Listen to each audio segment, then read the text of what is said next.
অন্যদিকে আমরা দেখেছি অপারেশন সিঁদুর এবং অপারেশন সিঁদুরে ভারতীয় সেনাবাহিনীর সাফল্য, যা নিয়ে একদম অভিষেক বন্দ্যোপাধ্যায় এই যে হামলা যখন হয়েছিল পেহেলগাঁওয়ে, তারপর বলেছিলেন যে পাকিস্তানকে যোগ্য জবাব দিতে হবে। আর এই জাপানে গিয়ে, এই যে সর্বদলীয় বৈঠকে যে জাপানে সর্বদলীয় প্রতিনিধি দলে যে অভিষেক বন্দ্যোপাধ্যায় রয়েছেন, জাপানে গিয়ে টোকিওয় গিয়ে সেই একইভাবে পাকিস্তানকে কড়া আক্রমণ করেছেন অভিষেক বন্দ্যোপাধ্যায়। পাকিস্তানের বিরুদ্ধে প্রচারে টোকিওয় সর্বদলীয় প্রতিনিধি দল, টিআরএফ লস্করের ছায়া সংগঠন, জঙ্গিদের বাঁচাতে রাষ্ট্রপুঞ্জে সরব পাকিস্তান, পাকিস্তানের মাটিতে জঙ্গি ঘাঁটি প্রকাশ্যে। অভিষেক বন্দ্যোপাধ্যায় তিনি বলেছেন যে পাকিস্তান যে ভাষা বোঝে সেই ভাষাতেই তাকে জবাব।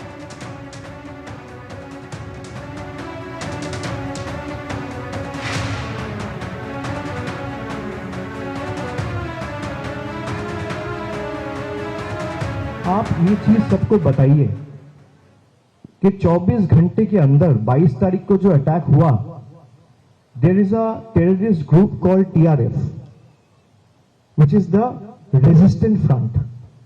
टीआरएफ ने इस अटैक का क्लेम लेते हुए ये माना कि this attacks were carried out by us on our behalf. TRF क्या है? टीआरएफ लश्कर ए तैयबा का एक प्रॉक्सी ऑर्गेनाइजेशन है, एंड लश्कर ए तैयबा आप सबको पता है is a UN designated terror organisation. और पाकिस्तान फिर जल्दबाजी में उसका नाम हटाने के लिए यूएन में क्या रोल प्ले किया ये भी आप सबने देखा। और खाली यही नहीं, एक के बाद एक जो एयर स्ट्राइक हुआ, जो फोटो आपको अपराजिता जी ने दिखाया, high ranking military officials, military generals of Pak army are physically present to offer their tributes and respects to those terrorists. It's out in public domain.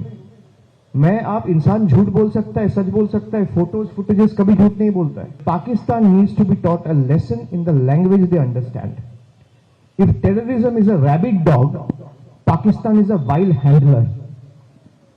So we first need to bring the world collectively to combat this wild handler. Otherwise, this wild handler will end up breeding and raising more rabid dogs. পাকিস্তানের বিরুদ্ধে প্রচারে টোকিওয় সর্বদলীয় প্রতিনিধি দল, যে দলে রয়েছেন অভিষেক বন্দ্যোপাধ্যায়, আবারও পাকিস্তানকে তিনি কড়া ভাষায় আক্রমণ করেছেন। আর এ নিয়ে শ্রমিক ভট্টাচার্য কি বলছেন শুনুন। পাকিস্তানের সন্ত্রাসবাদের বিরুদ্ধে সারা দেশ একজোট হয়েছে। সমস্ত বিরোধী দল ঐক্যবদ্ধভাবে তাদের সাংসদরা প্রতিনিধিত্ব করছেন ভারতের পৃথিবীর বিভিন্ন জায়গায়।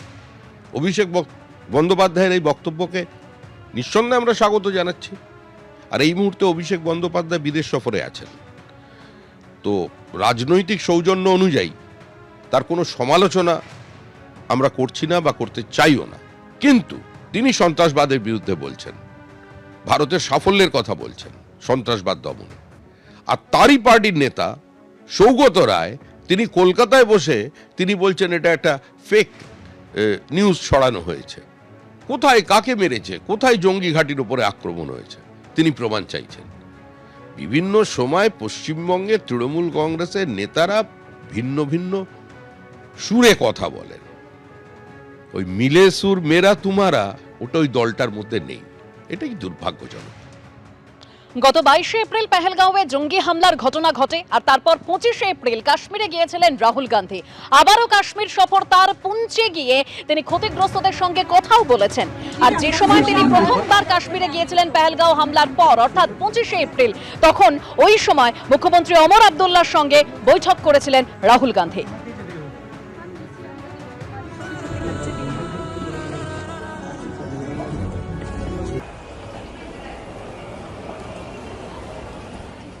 बहुत बड़ी ट्रेजेडी है। भैया क्या कर रहे हैं यार?